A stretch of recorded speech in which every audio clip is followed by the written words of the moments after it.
오늘 말씀은 이제 예수께서 제자들에게 그 예수 그리스도의 열매를 맺으라는 말씀입니다. 이 말씀을 통해서 우리가 배울 수 있는 사실들이 있습니다.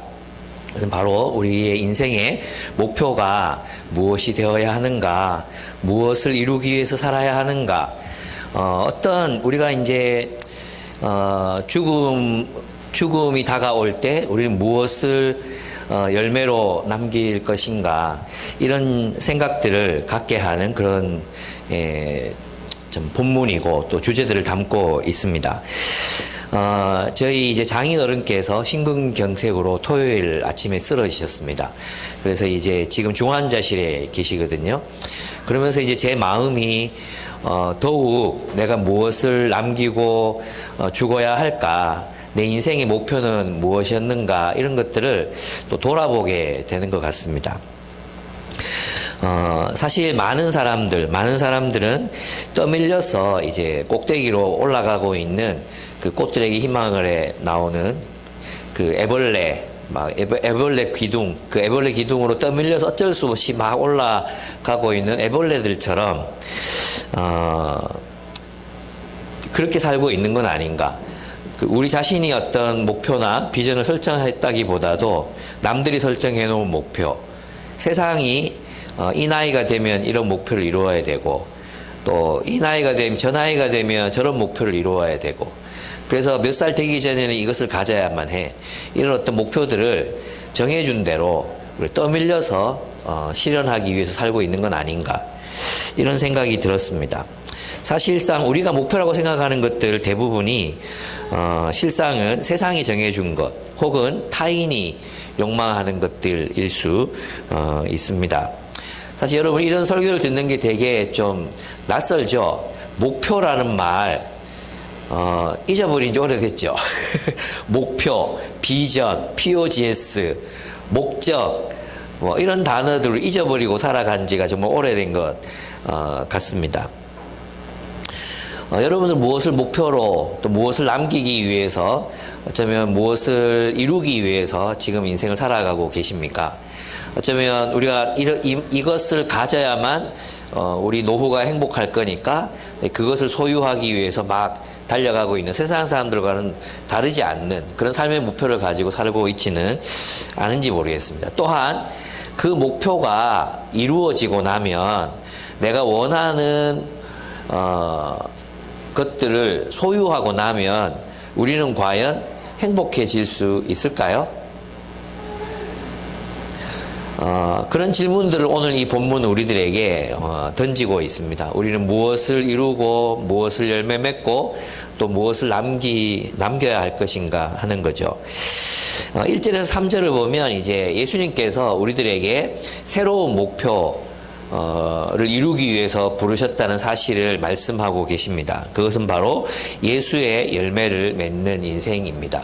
무엇을 남길 것인가? 예수 그리스도의 열매를 맺으라는 것입니다.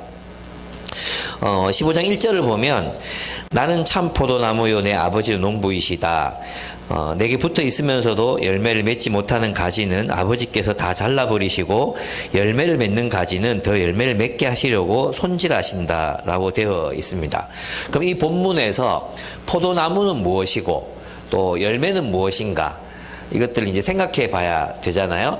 근데 이제 대부분 어렴풋이 그냥 뭐 열매는 이럴 거야 라고 생각하지, 정말 이 열매가 무엇인지 구체적으로 성경이 이야기하는 열매가 무엇인지, 뭐 포도나무는 무엇인지, 이런 것들이 명확하게 잘 규명되지 않은 채 이렇게 사용되고 있습니다. 대표적인 예가 이 본문을 주로 큐티 해야 된다 라는 본문, 우리가 주님과 교제해야 된다, 그래서 열매를 맺어야 된다, 이런 본문으로 사용되고 있을 때가 많습니다. 근데 이 본문은 물론 큐티도 거기 포함이 되지만 그걸 훨씬 더 포괄하는 그런 의미를 가지고 있습니다. 왜냐하면 이 본문에서 나는 참 포도나무요라고 그랬잖아요. 근데 이걸 더 정확하게 번역하면 오직 나만이 참 포도나무요, 이런 뜻입니다. 그러면 예수님이 자기를 참 포도나무라고 말씀하셨다면 그러면 가짜 포도나무가 있다는 얘기잖아요. 그죠?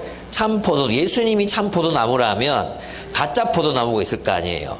그죠? 그럼 그 가짜 포도나무는 뭐냐 이거예요. 가짜 포도나무. 그리고 예수님은 이 말씀을 어떤 배경에서 했는가, 이것을 이제 이해하는 게 굉장히 중요합니다. 포도나무는 이스라엘을 의미합니다. 이스라엘. 포도나무는 항상 이스라엘이었습니다. 성경에 보면 포도나무를 비롯한 나무들이 나와요. 가시나무도 나오고요. 또 포도나무도 나오고요. 백향목도 나옵니다. 큰 나무, 작은 나무, 이런 이야기로 나옵니다. 근데 성경 대부분이 나무라고 얘기할 때는 국가를 의미합니다. 국가. 나라들을 지칭할 때 주로 나무라는 말을 씁니다. 나무, 왕권, 또 뭐 느부갓네살 왕의 왕국, 이걸 설명할 때 큰 백향목을 설명했고, 가시나무 이랬을 때 나쁜 왕이 다스리는 나라, 이랬을 때 가시나무. 포도나무는 주로 하나님의 백성, 이스라엘을 말할 때 포도나무를 썼어요. 그래서 이제 호세아서 10장 1절에 보면 이스라엘을 향해서 열매 맺는 무성한 포도나무, 이스라엘 백성들을 이렇게 이스라엘을 그렇게 표현했고, 예레미야서 2장 21절에는 이스라엘을 향해서 순전한 참 종자 곧 귀한 포도나무, 이렇게 설명했어요. 시편 80편에서도 애굽에서 가져다가 이스라엘 산에 심은 포도나무, 애굽에서 가져다가 심은 진짜 애굽산 포도나무를 가나안 땅에, 팔레스타인 땅에다가 심은 걸 말하는 게 아니에요. 그죠? 그것은 이집트에 살던 노예들, 히브리인들을 이끌어내어 이제 가나안 땅에 심었다, 이런 표현으로 포도나무라는 단어를 쓴 거예요. 포도나무는 뭘 말한다? 하나님의 백성들을 말하는 것입니다. 그럼 하나님께서 이 하나님의 백성들, 하나님의 나라를 창조하실 때, 그들을 지으실 때는 어떤 마음으로 지으셨겠어요? 그들을 향해서 어떤 나라가 되라, 어떤 열매를 맺는 나라가 되라, 이런 기대가 있으셨단 말이에요. 그 기대가 무엇이었느냐 하면 바로 정의와 공의를 실현하는 나라가 되라. 세상에 무너진 정의와 공의를 실현하는 그런 하나님의 나라가 되라. 이게 주님이 그들에게 맺혀지길 원하시는 열매였어요. 그게 어디 나오느냐? 이사야서 5장 1절에서 7절에 나와요. 이사야서 5장 1절에서 7절 한번 같이 읽어보겠습니다. 좀 길지만 여러분과 함께 또 여러 번 같이 읽었던 본문이에요. 낯설어 보이지만. 그래서 이제는 좀 친숙해 보이시죠? 예, 같이 한번 읽어보도록 하겠습니다. 제가 읽겠습니다. 개역 개정으로 읽겠습니다.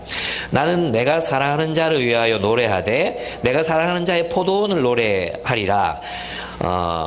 내가 사랑하는 자에게 포도원이 있으며 심히 기름진 사내로다. 요거는 이제 그 선지자 이사야가 하나님을 향해서 하는 말이에요. 그 다음에 여기부터는 이제 하나님이 하시는 말씀입니다. 땅을 파서 돌을 제하고 극상품 포도나무를 심었도다. 그 중에 망대를 세웠고 그 안에 술틀을 밭도다. 좋은 포도 맺기를 바랐더니 들포도를 맺었도다. 예루살렘 주민과 유다 사람들아, 고하노니 이제 나와 하나님과 내 포도원 이스라엘 사이에서 사리를 판단하라. 내가 내 포도원을 위하여 행한 것 외에 무엇을 더할 것이 있으랴. 내가 좋은 포도 맺기를 기다렸거늘 들포도를 맺으면 어찌 됨인고. 이제 내가 내 포도원에 어떻게 행할지를 너희에게 이르리라. 내가 그 울타리를 걷어먹힘을 당하게 하며 그 담을 헐어 짓밟히게 할 것이요. 내가 그것을 황폐하게 하리니 다시는 가지를 자름이나 북을 돋우지 못하여 찔레와 가시가 날 것이며 내가 또 구름에게 명하여 그 위에 비를 내리지 못하게 하리라 하셨으니 무릇 만군의 여호와의 포도원은 이스라엘 족속이요 그가 기뻐하시는 나무는 유다 사람이라. 그들에게 정의를 바라셨더니 포학이요 그들에게 공의를 바라셨더니 도리어 부르짖음이었도다. 이렇게 말했어요. 그러니까 하나님께서 이스라엘이라는 포도나무를 가나안 땅에 심으신 이유는 어떤 열매를 맺기 위함인데, 그 열매가 뭐였어요? 정의와 공의를 실현하는 나라, 하나님 나라, 하나님의 정의와 공의가 실현되는 나라를 세우는 것. 그 이스라엘을 세우시고 그들이 하나님의 정의와 정의, 이 정의는 뭐냐 하면 이제 그 제도적으로 정의가 실현되는 상태를 말하는 거예요. 공의는 뭐냐 하면 개인적으로 공의를 실천하는 상태, 실천하는 것을 공의라고, 체다카라고 얘기하고, 정의는 미슈파트, 그것은 제도 속에 구현되는 정의를 말하는 것입니다. 그것이 이루어지는 게 뭐예요? 하나님이 이스라엘을 삼으신, 하나님 나라로 삼으신 목적, 열매, 보기를 원하셨던 열매였다는 거예요. 근데 이스라엘은 그 열매를 맺는 일에 실패하고 맙니다. 실패해요. 그래서 어떻게 됩니까? 이 울타리가 걷어먹힘을 당해 침범당했다는 뜻이죠. 바벨론이 쳐들어와서 그들을 다 사로잡아서 포로로 잡아갑니다. 그 어떤 이제 신음과 탄식이 흘러나오는 시가 시편 80편에 있습니다. 시편 80편을 보면 예수님의 이 요한복음 15장이 정확히 어떤 의미인지 알 수 있어요. 시편 80편을 찾겠습니다. 이건 찾으셔야 돼요. 세 번역으로 찾으세요. 빨리 폰으로 찾으세요. 시편 80편 8절에서 19절입니다. 시편 80편 8절에서 19절. 제가 읽겠습니다. 빠르게 따라 읽으시다가 제가 읽으라고 하는 부분에서 같이 읽으셔야 됩니다. 주님께서는 이집트에서 포도나무 한 그루를 뽑아 오셔서 문 나라를 몰아내시고 그것을 심으셨습니다. 땅을 가꾸시고 그 나무의 뿌리를 내리게 하시더니 그 나무가 온 땅을 채웠습니다. 산들이 그 포도나무 그늘에 덮이고 울창한 백향목도 그 가지로 뒤덮였습니다. 그 가지는 지중해까지 뻗었고 새수는 유프라테스 강에까지 뻗었습니다. 그런데 어찌하여 주님께서는 그 울타리를 부수시고 길을 지나가는 사람마다 그 열매를 따먹게 하십니까?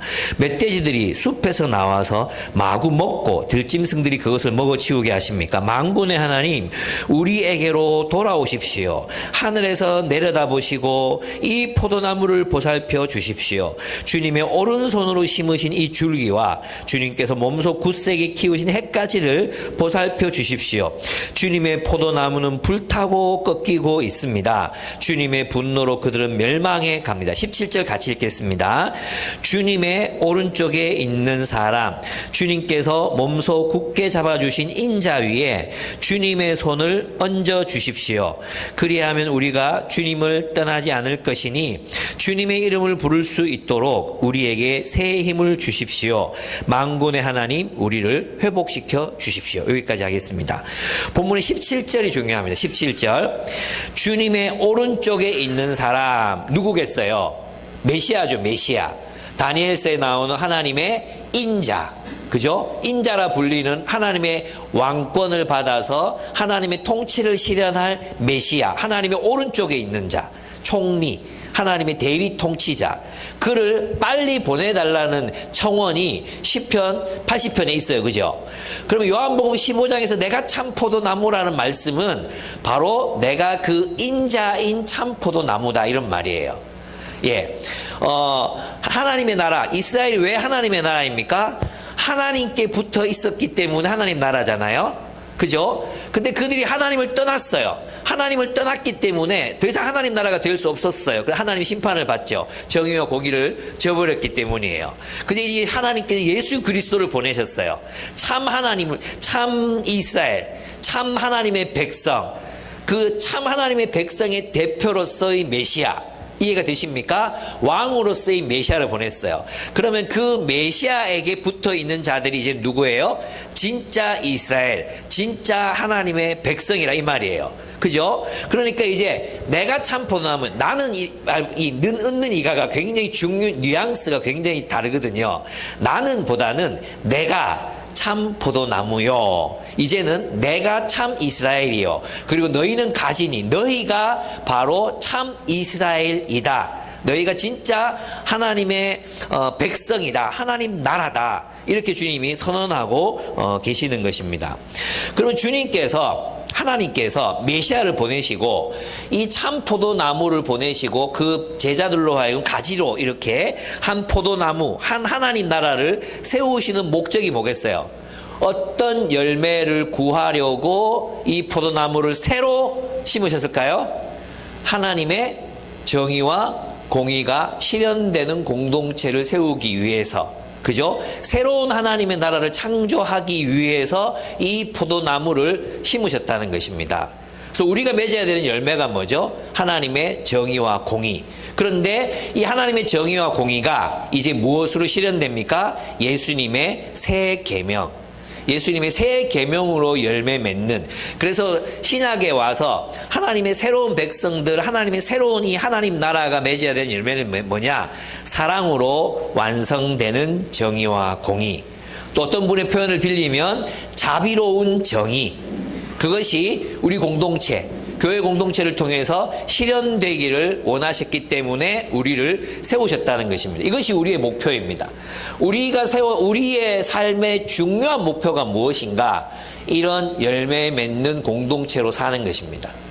하나님의 정의와 공의를 이루는 공동체로 사는 것, 서로 사랑하는 공동체로 사는 것, 이것이 우리의 목표, 우리의 비전, 우리의 꿈이 된다는 것입니다. 그러면 예수님이 원하시는 이 열매, 정말 하나님이 원하시는, 하나님이 메시아를 통해서 이루기를 원하시는 이 열매를 맺으려면 어떻게 해야 되는가? 그것이 이 본문에 나타나요. 2절 보겠습니다. 2절을 보시면 무서운 말씀이 나오죠.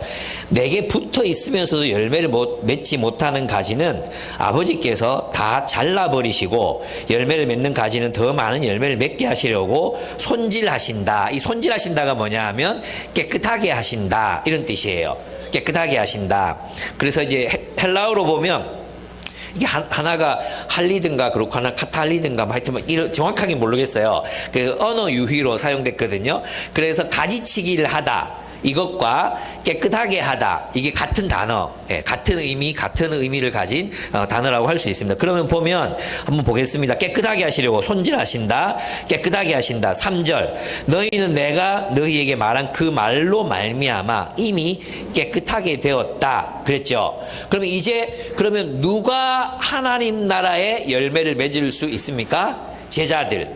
말씀으로 깨끗하게 된 제자들이 하나님 나라의 열매를 맺는다는 뜻입니다. 이해가 되십니까? 그렇죠? 누가 하나님 나라 열매를 맺겠어요? 너무나 당연하죠.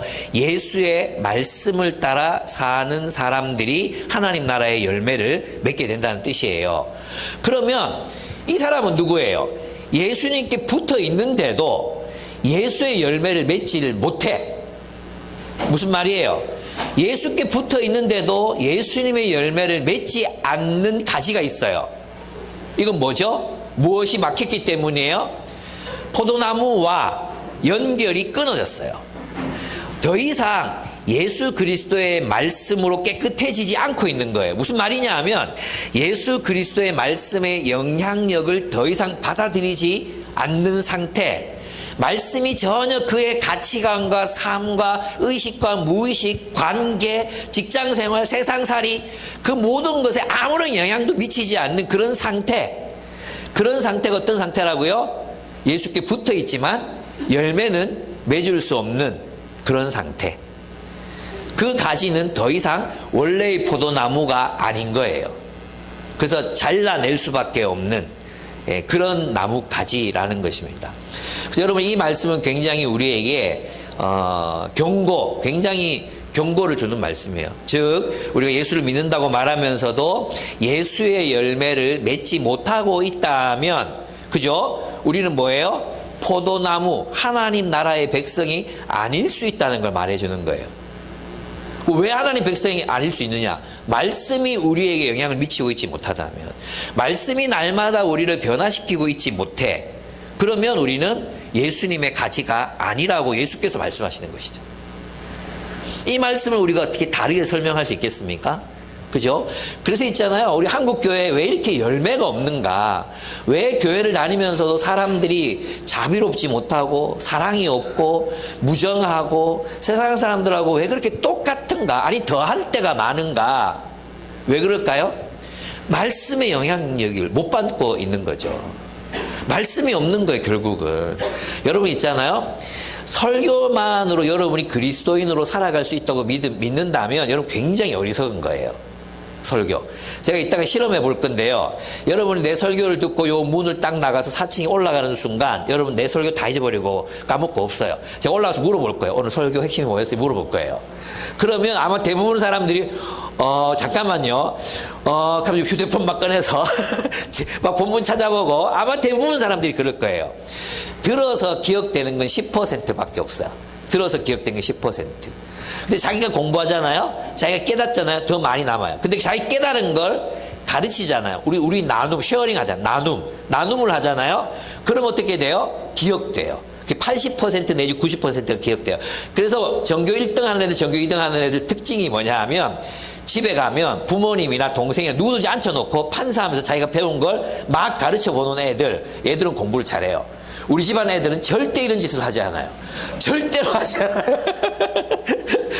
진짜 공부 잘하는 아이들은 막 집에 가서 판서 막 하고 막 가르친다니까요. 그럼 자기끼리 되거든요. 우리 교회가 예습하잖아요. 그죠? 여러분, BSM 예습해야 돼요. 그죠? 리더 모임에서 한번 또 나누죠. 그래서 간사님한테 또 배우죠. 설교 시간에 설교 듣죠. 그리고 이제 설교 듣고 나면 소그룹에서 또 나누죠. 그리고 가정이 있는 사람들은 집에 가서 또 아이들하고 또 나눠야 돼요. 그죠? 그럼 5번 나누거든. 돌이라도 새길 수 있는 숫자야, 이거는. 돌에라도 새길 수 있는 반복. 그죠? 여러분이 함께 이걸 해야 돼요. 예. 여러분, 우리가 함께 이 말씀으로 여러분의 삶이 형성되어 가려면 말씀을 연구하고, 묵상하고, 나누고, 가르치고, 이게 반복적으로 일어나야 말씀이 여러분의 무의식 속으로 내려가요. 저절로 말씀을 살아갈 수 있게 된다니까요. 근데 설교를 듣는 것만으로 이게 한국 교회가 보여줘. 설교 얼마나 많이 듣습니까? 얼마나 많은 인터넷 설교가 있습니까? 좀 신앙 좋다는 사람들 교회 유명한 설교 다 찾아다닙니다. 그런데도 삶이 바뀌지 않는 이유가 뭘까요? 말씀으로 깨끗해지지 않은 거예요. 말씀으로 그의 가치관을 바꾸지 않고, 말씀으로 그의 생활 방식을 바꾸지 않고, 말씀으로 인간관계를 맺는 방식을 바꾸지 않고, 자기가 살던 대로, 자기 상식대로, 자기 세상에서 배운 그대로 살기 때문에 열매를 맺지 못하게 되는 것입니다. 열매를 맺어야 되는데, 그 열매 맺지 못하면 뭐 한다 그랬어요? 잘라서 버린다 그랬어요. 포도나무로 집 짓는 사람 봤습니까? 포도나무로 집 짓는 사람. 포도나무로 집 지으면 안 돼요, 여러분. 포도나무로 집 지으면 안 돼요. 예. 로뎀나무 그늘 아래 그래요. 로뎀나무는 덩굴이에요, 덩굴. 로뎀은 나무가 아니라 덩굴이에요, 덩굴. 근데 보면 찻집 로뎀나무 그늘 뭐 이런 거 막 해놨잖아요.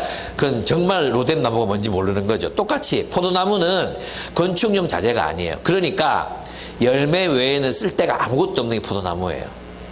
주님이 바라시는 것은 열매 때문이거든요. 열매.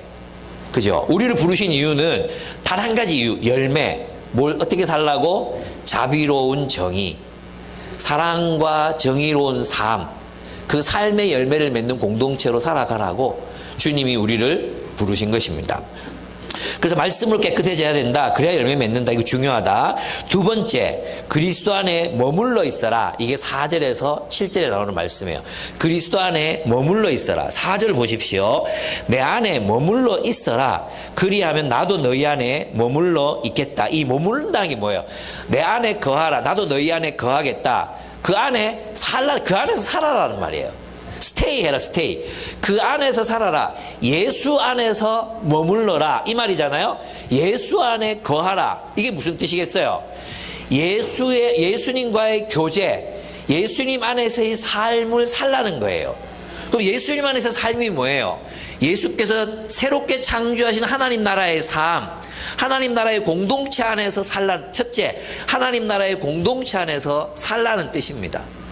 여러분, 이 말씀이 있잖아요. 우리는 아까 어디를 배경으로 해야 돼요? 이사야서, 시편, 이거 말고도 많거든요. 거기에서 열매를 맺는다는 것은 누구의 책임이었어요? 이스라엘 나라, 이스라엘 공동체의 책임이었잖아요. 이해가 됩니까? 그러니까 예수 안에 거하라, 이 말은 뭐냐 하면 이스라엘이 하나님의 통치를 받고 하나님의 뜻대로 사는 나라가 되어야 했듯이 예수 안에 거하라는 말은 예수의 통치를 따라 예수 안에 거하는 공동체가 되라, 이런 말이에요. 이해가 되십니까? 그래서 있잖아요. 예수님의 뜻대로 살아가는 공동체가 없이는, 이 공동체를 떠나서는 예수의 열매를 맺을 수가 없어요. 기독교는 돛 닦는 종교가 아니에요. 벽면 수도하는 종교가 아니에요. 기독교는 삶의 현장, 이 공동체 안에서 있잖아요. 성격이 다르고, 기질이 다르고, 습관이 다르고, 그죠? 어떤 사람 부지런하고, 어떤 사람 게으르고, 다 천차만 MBTI, 뭐 ISTJ에서 뭐 ENFJ까지 다 다르잖아요. 그죠? 이 다 다른 사람들이 모여서 서로를 견디기 힘들어 하면서도 서로를 끝까지 사랑할 때, 그런 사랑의 공동체를 이룰 때 뭐가 일어나? 성숙이 일어나, 성숙, 열매를 맺게 되는 거예요. 이 삶이 없이는 열매를 맺을 수가 없어요. 그래서 있잖아요. 어떤 말씀대로 산다는 게 뭡니까? 말씀대로 산다는 게 다른 뜻이 아니라 내가 사랑하기 힘들고 내 스타일에 안 맞고 나와 다른 사람들을 끝까지 사랑하겠다고 결단하는 거, 그게 말씀대로 사는 거예요. 나랑 성격 좀 안 맞는 사람들이 많다고 교회 옮기고, 친한 친구들이 다 서울로 이사 갔는데, 아이고, 이 교회 못 다니게 또 다른 교회 가고, 여기는 나랑 스타일이 안 맞는 사람들이 너무 많아.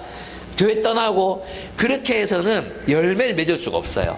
그래서 있잖아요. 수도원 공동체 중에 거주 공동체라는 게 있어요. 거주 수도원이 있어요. 거주 수도원. 이건 뭐냐 하면 종신 수도원이에요. 종신 수도원. 한번 그 수도원에 들어가면 죽을 때까지 못 나와. 무슨 말이냐 하면 수도원장이 바뀌고 수도사들이 바뀌고 새로운 신입 수도사들이 들어오고, 정말 자기가 원하지 않는 사람들 식구로 계속 받는 거예요. 수도원이 어떻습니까? 식구잖아요, 식구. 매일 같이 살아야 돼. 노동하고. 그래서 습관이 다른 사람들. 진짜 눈치 없는 사람들도 있고. 막 이런, 그런, 예를 보면, 막 수도원장한테 막 야단을 맞았어. 그래가지고 이제 자기가 볼로 이제 케이크, 자기가 뭐 너무 많이 먹어가지고 야단을 맞았는데 케이크를 들고 가가지고 수도원장이 막 뭐라 그랬어. 그랬더니 이제, 그래, 용서한다. 이제 가서 쉬어. 그랬더니 이 미련한 수도사가, 그럼 제가 이 케이크 더 먹어도 되겠습니까? 이런 눈치 없는 수도사들도 있는, 그런 또 수도원장 중에는 까칠한 사람도 있고, 뭐 이렇게 느긋한 사람도 다양할 거 아니에요. 근데 종신소원한다. 이게 뭐냐 하면 죽을 때까지 그 소원 떠나지 않겠다는 뜻이에요. 떠나지 않아야 우리가 그것에서 열매 맺을 수 있다고 수도사들이 믿었기 때문이에요. 여러분 있잖아요. 그래서 저는 여러분들이 말씀대로 사는 게 뭐냐? 그 말씀대로 사는 게 뭐냐? 내가 스타일이 다르고 기질이 다르고 MBTI가 다른 사람들을 끝까지 사랑하는 삶을 살겠노라 결단하고 그 공동체 안에 머무는 것. 정말 부득이한 사정이 있잖아요. 정말 부득이한 사정. 그런 사정이 있을 수 있어요. 그럼 옮길 수 있어요. 예, 그럼 또 하나님 부르심을 따라가면 갈 수 있죠. 그걸 부정하는 게 아니에요. 야, 평생 기쁨의 교회만 다녀라. 막 그런 어떤 폭력적인 얘기를 하고 있는 게 아니에요. 너무나도 쉽게 자신의 공동체를 저버리지 말라는 뜻이에요. 그렇습니다. 두 번째, 예수 안에 머문다는 것은 예수의 말씀 안에서 살라는 뜻입니다.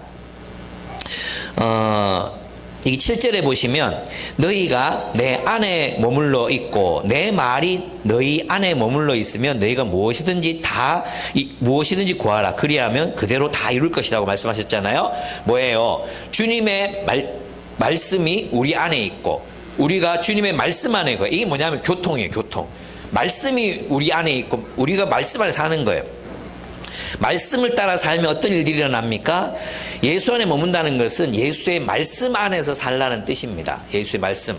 여기 이제 안에라는 말 있죠. 안에. 이걸 안. 이 안이라는 말은 교제한다는 뜻이에요. 펠로우십을 가진다는 뜻이에요. 펠로우십을 가진다. 그러니까 말씀과 관련성 속에서 계속 살아가고 있는 삶을 안에라는 말로 표현한 거예요. 그러면 주님의 말씀도 우리와 상관이 있고 우리도 주님의 말씀과 상관이 있는 상태, 그 상태로 살 때 우리는 열매를 맺을 수 있습니다. 또 세 번째, 예수 안에 머무는 것은 예수의 사랑 안에서 살라는 뜻입니다. 예수님의 사랑 안에서 살라. 이게 이제 여러분이 헷갈리죠. 예수님 사랑 안에서 사는 게 뭐냐 그러면 9절 보세요. 9절. 아버지께서 나를 사랑하신 것 같이 나도 너희를 사랑하였다. 너희는 내 사랑 안에 머물러 있어라. 이게 무슨 뜻일까요? 여러분 이제 내 사랑 안에 머물러 있어라. 예수님 사랑을 많이 묵상하면 됩니까? 여러분 이 말씀이 있잖아요. 예수님의 어떤 간절한 호소가 담겨 있는 말씀이에요. 왜냐하면 예수님 지금 이 말씀하시고 어디로 가야 됩니까? 십자가 지러 가셔야 되거든요. 그죠? 십자가 지러 가셔야 돼요. 그러면 제자들이 이제 다 예수를 버릴 수도 있어요. 그리고 베드로가 뭐라고 말했습니까? 여기 있는 이놈의 새끼들 다 당신을 버릴지라도 나는 당신을 버리지 않겠다고 말씀했잖아요. 제자들의 그날 밤 분위기를 말해주는 거예요. 자칫하면 다들 주님을 떠날 수도 있는 상태. 근데 예수님께서 그들에게 뭘 호소하십니까? 내가 너희를 사랑하였다. 하나님 아버지가 나를 사랑했듯이 내가 너희를 사랑하였다. 그리고 내가 십자가의 길을 걸어가려고 가는데 십자가 지려고 간다. 나를 버리지 말아라. 이 길이야말로 하나님의 나라를 위한 길이다. 나를 떠나지 말아라. 너희가 나를 메시아로 믿고 내가 하나님의 나라를 세울 거라고 믿고 나를 따랐지. 그렇지. 내가 혁명을 일으키고 군림하고 지배하는 군주가 되지 않는다고 나를 떠나지 말아라. 나는 십자가 지러 간다. 그 십자가가 하나님의 나라를 세상으로 가져올 것이다. 나를 떠나지 마라. 내 안에 머물러라. 내 안에 거하라. 내 사랑 안에 거하라. 그게 그런 뜻이에요. 내 사랑을 떠나지 말아라. 내 사랑의 품을 떠나지 말아라. 나를 떠나지 말아라. 이런 호소가 담겨있는, 특별히 예수님의 십자가와 관련해서 십자가의 길을 걸어가시는 예수님 떠나지 말아라. 이거 무슨 말이겠어요? 너희도 이 십자가의 길을 포기하지 말아라. 이런 뜻이에요. 그게 예수의 사랑 안에 머무는 거예요.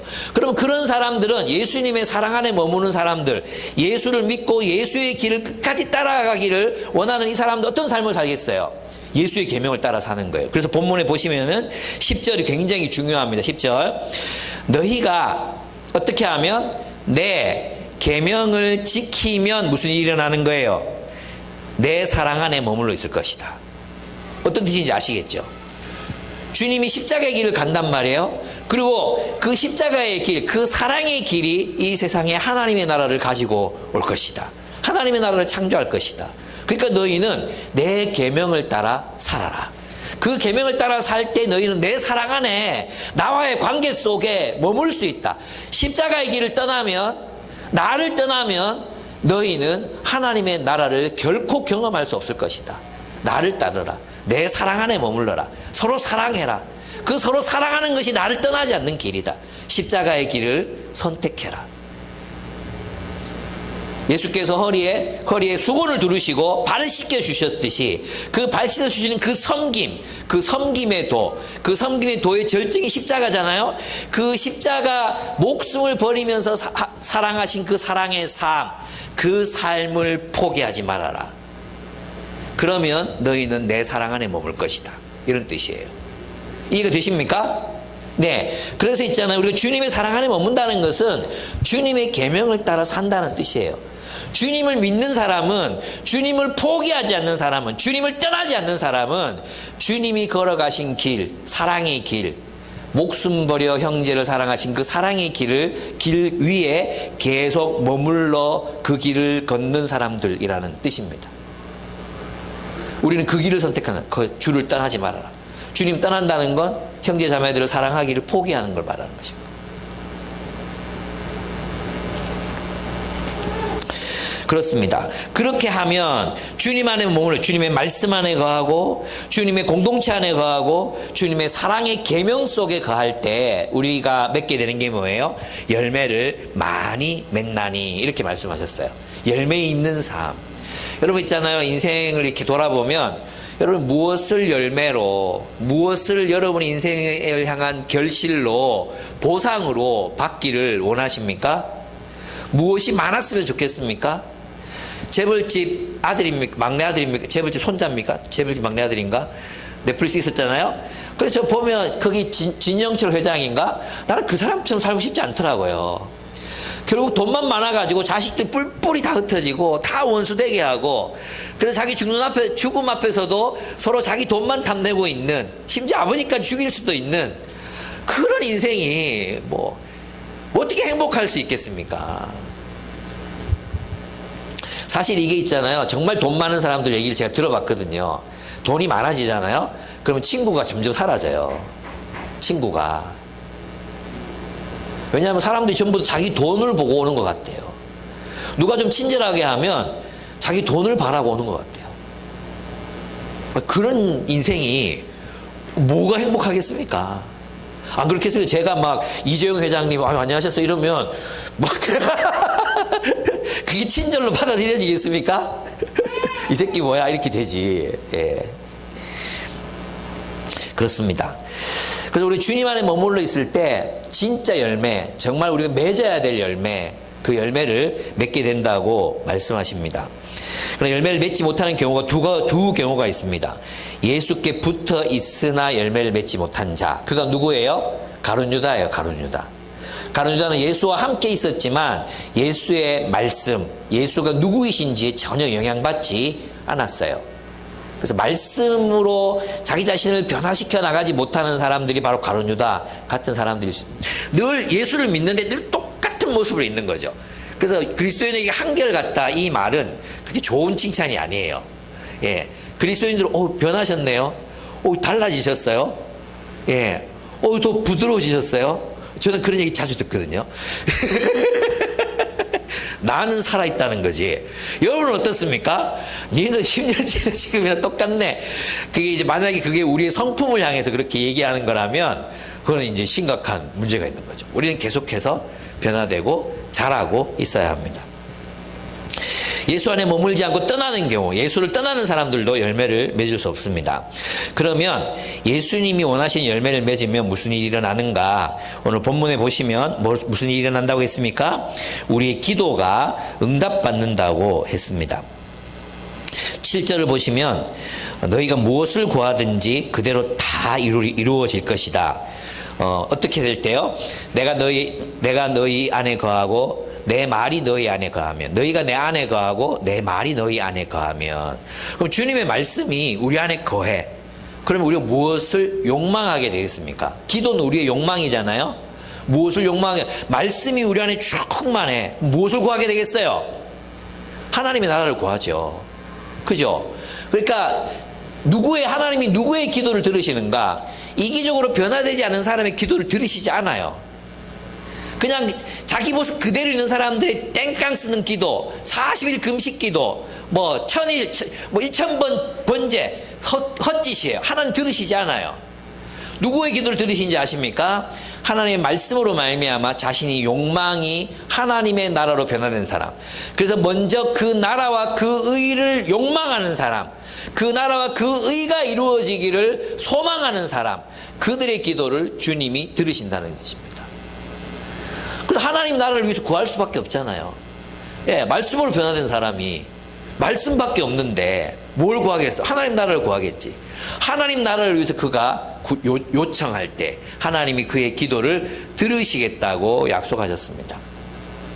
그래서 우리가 정욕으로 하는 기도는 주님이 들으시지 않지만 하나님의 뜻대로 하는 기도를 하게 됩니다. 우리 주님 말씀이 우리 안에 있으면 주님의 뜻대로 하는 기도를 하게 됩니다. 주님이 우리 안에 새로운 욕망, 선한 욕망을 불어넣어 주십니다. 그 욕망을 따라 여러분 기도하십시오. 우리가 얻지 못하면 구하지 아니함이라 했어요. 구하지 않으면 주님이 주시지 않는다 그랬어요. 구해야 돼요. 열심히 구하세요. 주님의 뜻 안에서 구하세요. 예. 주님이 주실 것입니다. 저 기도합니다. 이 건물 주시고 저 옆에 땅 주십시오. 저 옆에 땅은 노유자 시설 지을 거예요. 그래서 우리 노인 요양원 이런 거 만들어 가지고 우리 요셉산지부터 차곡차곡 들어갈 거예요. 예. 들어가고 여러분도 받아줄게요. 예. 그리고 이 건물 다 사가지고 싹 다 밀고 새로 건물 짓고 싶어요. 어쩌면 하나님께서 우리 때에 이 기도를 안 들으실 수도 있어요. 그럼 뭐 현은이 때 또 그 밑에 그 아들 때 뭐 될 수도 있죠 뭐. 안 되면 하나님께 또 다른 방법을 하실 수 있어요. 저는 이게 만족해야지 욕심 있는 게 아니에요. 근데 공동체가 필요로 하다면 저는 있잖아요. 이 건물의 한 층을 샀을 때 4억 6천이 들었죠. 4억 6천. 인테리어까지 해서 거의 6억이 들었거든요. 6억이 들었어요. 그 돈이 어디 있습니까? 우리 그때 월세 400만 원, 500만 원씩 내면서 보증금 2천만 원인가 밖에 없었어요. 보증금 2천만 원, 3천만 원. 전경자매 알 건데 이걸 샀어요. 우리가. 이거 샀을 때 우와, 정말 하나님 은혜를 생각했거든요. 근데 4층을 샀어요. 4층을.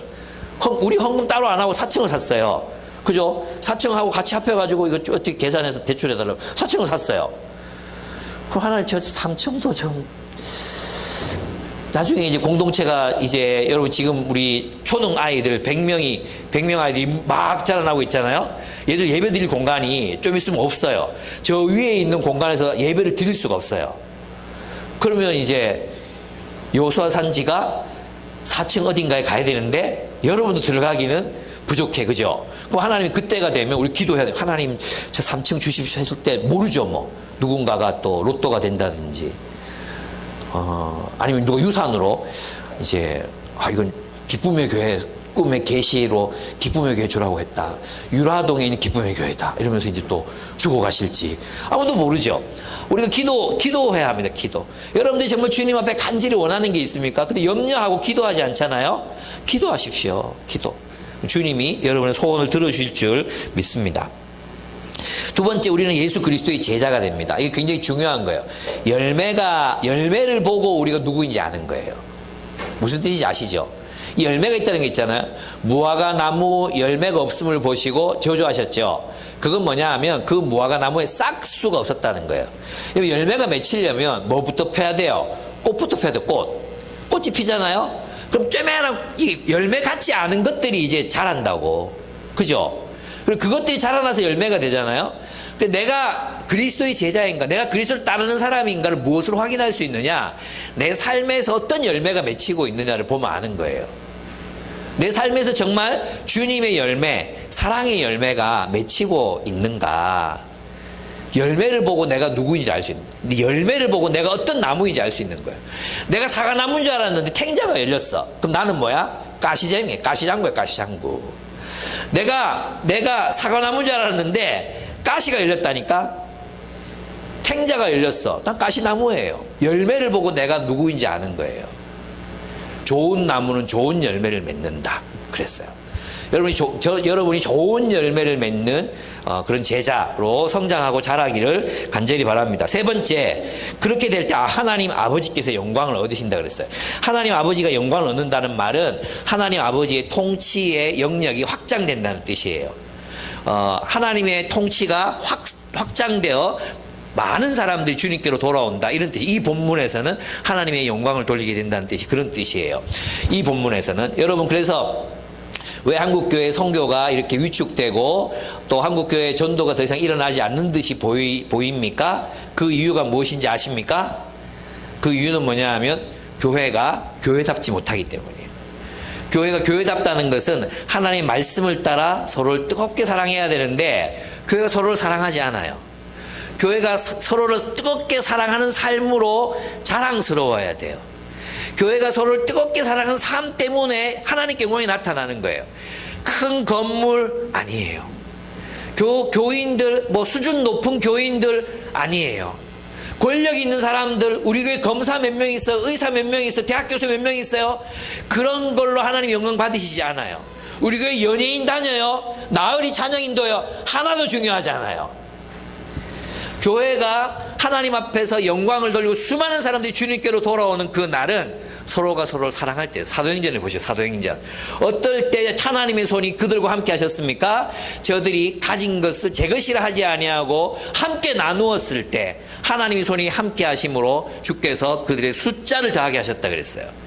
뜨겁게 사랑할 때, 우리 서로를 뜨겁게 사랑할 때 주님께서 우리를 다시 영광스럽게 하실 것이라고 믿습니다.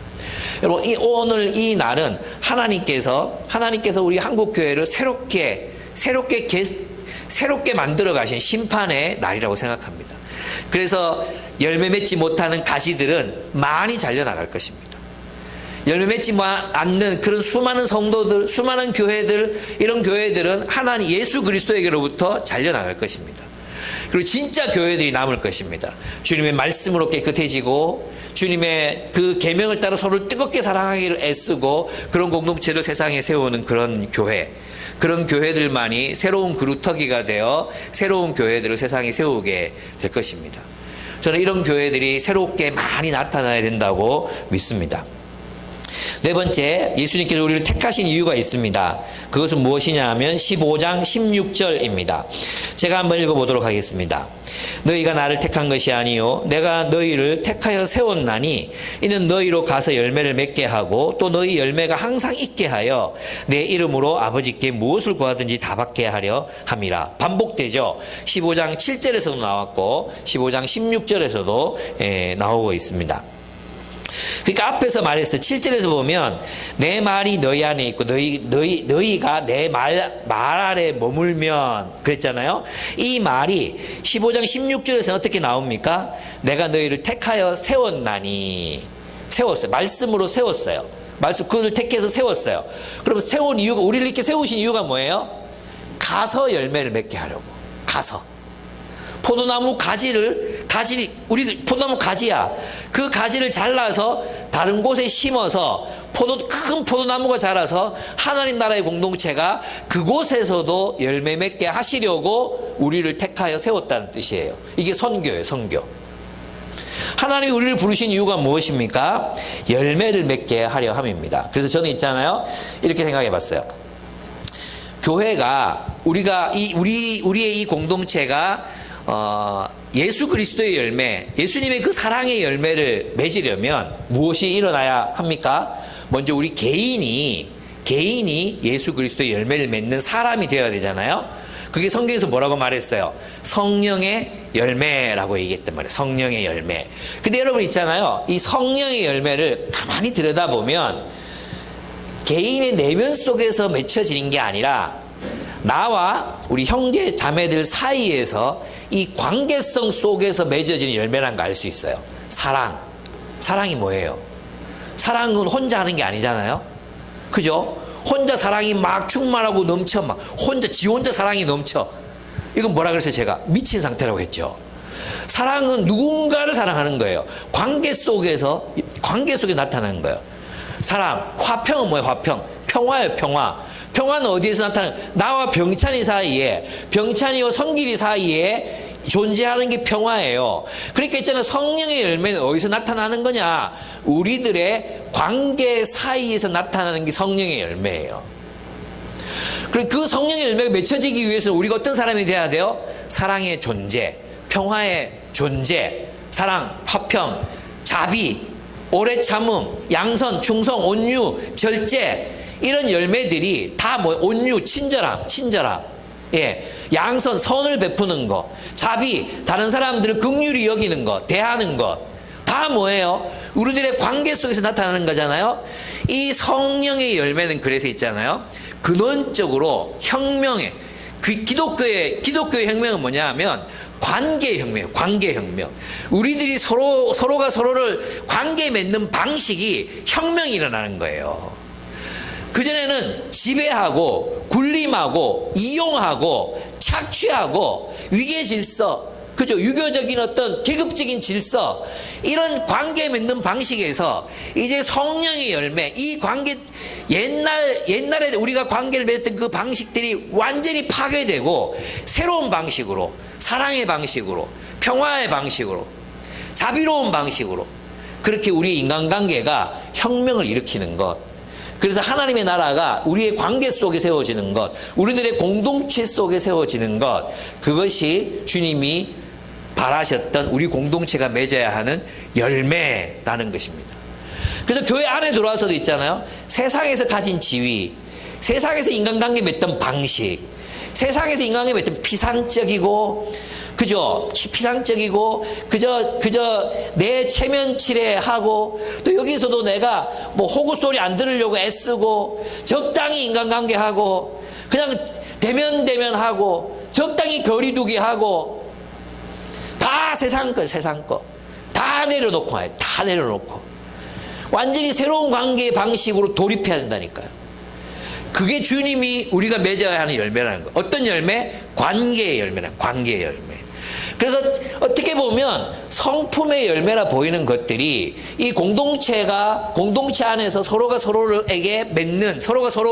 맺는 그 관계성 속에서 이 열매가 드러나지 않는다면, 다시 말해 하나님의 정의와 공의가 사랑으로 완성되지 않는다면 그건 주님이 원하시는 열매가 아닌 거죠. 주님은 누가 열매를 맺기를 원하시냐? 교회가 열매를 맺기를 원하시는 거예요.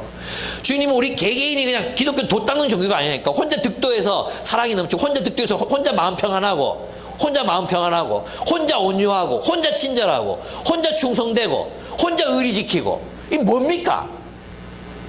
아무것도 아니에요. nothing이에요, nothing. 이거 말도 안 되는 거예요, 말도 안 되는 거.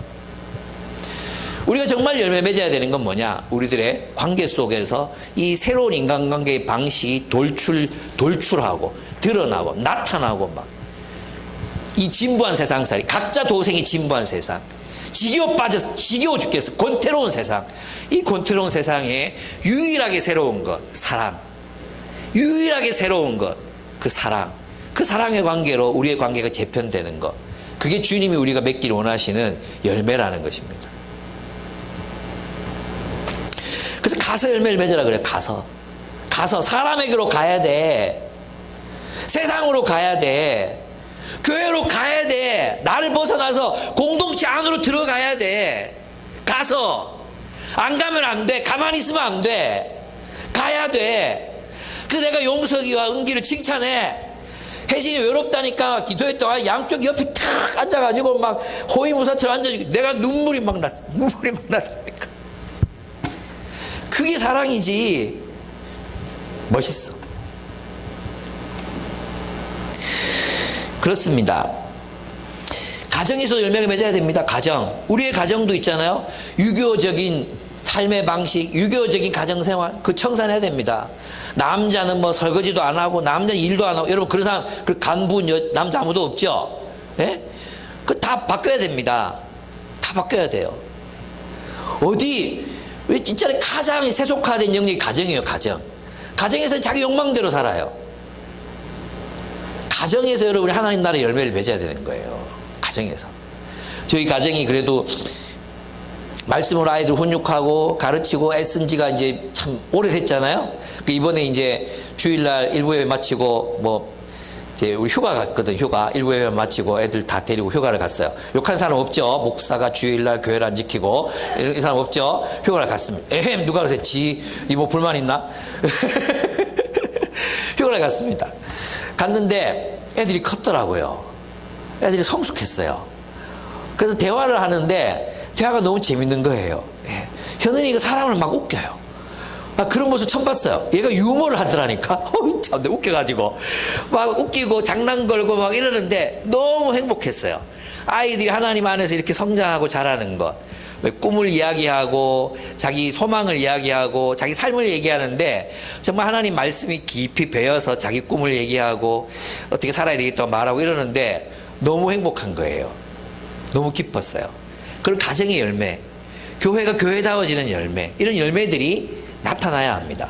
그럴 때 무엇이 주어진다 그랬습니까? 여러분, 그 우리가 열매 맺음으로 얻게 되는 보상이 무엇인지 아십니까? 11절에 나옵니다. 11절.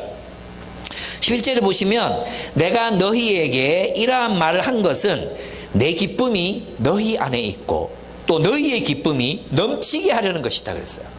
뭡니까? 조이. 왜 하나님이 이를 열매를 맺으려고 하나? 너희가 세상이 주는 목표, 세상이 설정한 기준, 세상이 말하는 타인의 욕망을 욕망하는 그 삶은 너희를 기쁘게 할 수 없다는 거예요. 그것은 우리를 더 허무하게 만들 수밖에 없어요. 여러분, 세상이 설정한 그 목표, 그 금액 다 모으면 정말 행복해질 수 있을까요, 우리가? 아니에요. 주님이 우리에게 서로 사랑하는 사랑의 공동체를 세상에 세워라, 서로 사랑하는 공동체를 만들라, 이렇게 말씀하신 이유는 무엇 때문에요? 너희 기쁨이 넘치게 하려 합니다. 기쁨이 넘치는 게 뭐예요? 포도예요, 포도. 하나님이 포도주, 포도열매에서 얻는 게 뭡니까? 포도주예요, 포도주. 기쁨의 열매, 포도주, 포도. 그 포도를 통해서 우리의 삶이 기쁘게 하려 합니다. 여러분, 우리 인생이 어떻게 진보할 수밖에 없었고 우리의 인생이 고통스러울 수밖에 없었던 이유는 우리가 서로를 뜨겁게 사랑하는 공동체를 만나지 못했기 때문이에요. 정말 예수의 계명을 따라 서로를 뜨겁게 사랑하는 공동체, 내가 너희를 사랑한 것처럼 목숨 다해 서로를 사랑하는 공동체, 그런 사람들을 만나지 못한 사람들은 세상에서 절망하고 세상에서 기쁨이 없고 세상이 권태롭고 세상이 지겨워요. 그러나 이 사랑이 무엇인지를 깨달은 사람들, 이 사랑이 무엇인지를 체험한 사람들의 인생은 결코 이전으로 돌아갈 수 없어요. 그 진부한 삶으로, 그 지겨워 빠진 삶으로, 그 허무한 삶으로 절대로 다시 돌아갈 수 없어요. 주님께서 우리에게 말씀하시는 것이 바로 그것입니다. 열매를 맺어라. 왜? 너희 기쁨을 위해서다. 너희가 정말 행복하게 살고 싶으냐? 기쁨이 충만한 삶을 살고 싶으냐? 진부한 삶을 벗어나서 사는 것처럼 살고 싶으냐? 내 계명을 따라 사랑하라. 내가 너희를 사랑한 것처럼 서로 사랑하라. 그 사랑의 공동체를 이 세상으로 출현시켜라. 그래서 그 수고, 그 공동체를 세운 그 수고, 그 애씀으로 사랑하는 공동체를 보상으로 얻으라. 여러분이 애써서 사랑하고 애써서 인간관계를 맺고 애써서 사람들을 만나고 그래서 서로 사랑하게 됐어요. 여러분, 서로 뜨겁게 사랑하는 공동체가 됐어요. 주님 오실 때 우리의 보상이 무엇입니까? 주님, 저들이 서로 사랑하는 모습을 보옵소서. 저들이 서로를 어떻게 살아가는지 보시옵소서. 그것이 주님이 기뻐하시는 열매요. 그것이 주님이 기뻐하시는 상급이라는 것입니다. 여러분, 교회 숫자 많아지면 뭐합니까? 우리 한국 교회를 통해서 경험하지 않았습니까? 수많은 세상 사람들이 들어와서 교회가 세상이 됐습니다. 교회가 그들을 하나님의 말씀으로 양육할 능력이 없었습니다. 오히려 그들에게 정복당했습니다. 교회에서 벼슬 높은 사람들이 벼슬자리하고, 교회에서 돈 많은 사람들이 장로되고, 교회에서 기업가 즉시 물려받은 사람이 교회를 기업으로 운영했습니다. 목사들도 마찬가지입니다. 목사들은 어쩌면 자기가 목사라는 것보다도 유능한 CEO, 유능한 경영인으로 불리는 게 더 명예로운 사람들이 더 많을지도 모릅니다. 내가 교회 이렇게 키웠어. 교회 성장은 한국 교회의 재앙이었는지도 모릅니다. 교회의 크기는 성장했지만 교회가 전혀 성숙하지 못했습니다. 서로를 사랑하지 못했어요. 우리는 그런 그루터기가 되는 교회를 세워야 합니다. 진짜 날이 갈수록 이 가라지와 알곡의 차이는 형격하게 더 많이 차이 나게. 저는 이단적인 얘기하기 싫어요. 우리 교회만 그렇게 얘기하기 싫어요. 그런 얘기가 아니에요. 정말 하나님께서 허락하신 하나님께서 우리 기쁨의 교회 공동체를 허락하셨으니까 우리 교회는 서로를 더 뜨겁게 사랑하자는 것입니다. 그 열매 맺는 삶에 대한 보상은 기쁨으로 주어집니다. 여러분, 세상에서도 마찬가지입니다. 세상에서도 직장에서 여러분 그 직장을 번영하게 하기 위해서, 그 직장에 하나님의 정의와 평화를 이루기 위해서 여러분 애쓰셔야 합니다. 여러분, 다른 직원들의 복지, 다른 직원들의 샬롬을 위해서 직장에서 열심히 사랑으로 살아가셔야 합니다. 그렇다고 세상이 바뀌지는 않습니다. 그러나 여러분을 통해서 누군가가 그리스도인이 저런 사람이구나, 어쩌면 주님께로 돌아올 수도 있습니다. 여러분, 그래서 있잖아요. 세상에 나가서 호구 소리 듣는 거 부끄러워하지 마세요. 기독교인이면서 호구 소리 한 번도 안 들었다면 그게 이상한 거예요. 안 그렇습니까? 우리가 남을 위해서 열심히 살았으면 호구 소리 듣는 거 당연해요. 그렇다고 호구로 살라 이런 뜻은 또 아니에요. 그런 뜻은 아닌데, 너무 사람들이 나를 무시하고 그러면 이건 아닙니다라고 분명히 얘기할 수 있어요. 그 불의하고 부당한 처우를 하면 이건 부당합니다라고 말할 수 있어야 돼요. 그러나 우리가 다른 사람들을 돕는 일에 인색하지 말라는 거예요. 여러분이 기업의 CEO입니까? 그러면 여러분의 그 기업을 하나님이라면 예수님 어떻게 이 기업을 운영하실까? 행복한 기업, 직원들에게 행복한 기업으로 기업이 될 수 있도록 여러분이 그런 기업을 만드셔야 돼요. 어떻게 하면 되냐고요? 니라면 그런 회사 다니겠는가 생각해 보면 돼요. 여러분, CEO가 됐을 때 니라면 그런 회사 다닐 수 있는가? 월급 맨날 늦게 주고 하면 일은 잔뜩 시키고 수당 안 주고 돈 안 주고, 일 시켜놓고 또 막 다른 일 많이 시키고는 또 쉬지도 못하게 하고 휴가는 없고 막 이런 회사 다니고 싶습니까? 근데 있잖아, 꼭 기독교인들이 보면 그런 일 한단 말이에요. 그런 일 이상하게 인색해요. 이상하게 나누는 거가 인색해요. 남들이 그냥 수입 소고기 줄 때 한우 펑펑 좀 주고 그럼 좀 안 됩니까? 예? 이거는 CEO가 없네. 어쨌든 여러분들이 그런 자리 올라가면 팀장 같은 거 할까요? 팀장 같은 거 할 때, 그럴 때 내가 그때 어떻게 느꼈을까 생각하고 그런 좋은 팀 만들어 가란 말이에요. 예. 그때도 세상 사람들처럼 그렇게 하지 말고 좀 그냥 줘버려. 무슨 평가가 들리든지. 그래서 거기서 안 알아주면 나가, 그냥 또 딴 거 해. 그럼 딴 거 차려. 뭐 걱정입니까? 하나님이 철없는 생각이라고요? 아니에요. 아직 젊잖아요, 여러분. 아직 젊어요. 할 일 많아요. 길이 그거밖에 없는 것처럼 보이죠? 절대 그렇지 않습니다. 여러분, 내 나이 되면 또 다른 직업 찾아야 돼요. 그죠? 내가 얘기했죠? 한국의 모든 나의 아저씨 거기 나오잖아요? 연구원 출신, 박사 출신, 교수 출신, 다 세탁소 사장, 통닭집 사장, 술집 사장, 그런 거, 빨래방 이런 거 하잖아요? 그게 남의 일이 아니에요. 여러분 미래예요. 한국의 모든 직업은 통닭집으로 통한다. 모든 직업. 우리 장래는 전부 통닭집이에요. 예. 그렇다고 또 다 통닭집 하면 안 돼. 하여튼 그렇단 말이에요. 그러니까 여러분 너무 두려워하지 말라는 뜻입니다. 내 말은 너무 두려워하지 말라. 뭐라도 하면 된다. 예. 그러니까 세상에 나가서 세상에서 정의와 공의 또 부당함 이런 것들에 대해서 목소리도 높이고, 때로는 여러분들이 정의를 실천하고 실현하는 사람이 되고, 또 사람들 이웃을 열심히 사랑하고, 그 주님의 말씀대로 세상 속에서도 하나님의 정의와 공의를 이루는 삶, 그런 삶을 살아가시기를 바랍니다. 그렇습니다. 이렇게 살 때 우리에게 기쁨이 있습니다. 기쁨이 주어집니다. 여러분, 저는 여러분들이 이런 열매를 맺었으면 좋겠습니다. 여러분들의 애씀과 수고로 서로를 뜨겁게 사랑하게 된 사람들의 공동체. 하나님 이들이 서로를 얼마나 사랑하는지 보십시오. 여러분이 애쓴 우리의 노고, 수고, 애씀, 노동, 그것들이 서로 사랑하는 삶으로 열매 맺게 된다면 얼마나 행복하겠습니까? 그것이 주님께서 우리에게 주신 새로운 삶의 목표입니다. 그것이 주님이 우리에게 주신 새로운 삶의 목적입니다. 여러분을 통해 누가 더 사랑을 배웠습니까? 누가 더 사랑을 하게 되었습니까? 여러분들이 맺는 관계 속에 그 사랑의 열매가 얼마나 더 자라고 있습니까? 함께 기도하겠습니다.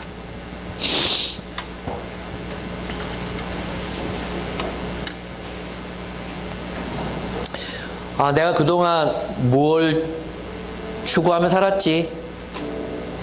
저는 한 번씩 장례식에 갈 때마다 그런 생각이 들더라고요. 사람들이 나에 대해서 뭐라고 말하지? 최근에 아버지의 해방일지라는 책을 읽었거든요. 한 빨치산 아버지로 둔 딸의 이야기, 장례식에서 만난 그 아버지가 영향을 끼쳤던 수많은 사람들의 이야기, 그 책도 읽으면서 그런 생각이 들었어요. 나는 어떤 열매를 맺었을까? 이 말씀대로 살고 싶어요. 요한복음 15장은 사실 저의 인생장이라고도 할 수 있는데, 이런 열매를 맺고 싶어요.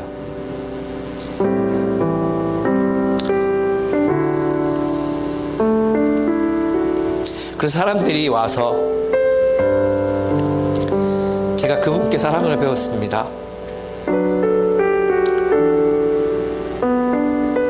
우리가 더 서로 사랑하게 만들었지요. 그래서 우리 인생이 참 행복했습니다. 이런 고백들을 할 수 있으면 진짜 잘 살았겠다. 그런 고백 듣고 싶다. 은기야, 너 꼭 기억했다가 내가 죽을 때 와서 그 얘기해야 된다. 여러분도 그랬으면 좋겠습니다. 그런 인생이 되게 해달라고, 열매 맺게 해달라고 우리 함께 하나님 앞에 기도했으면 좋겠습니다.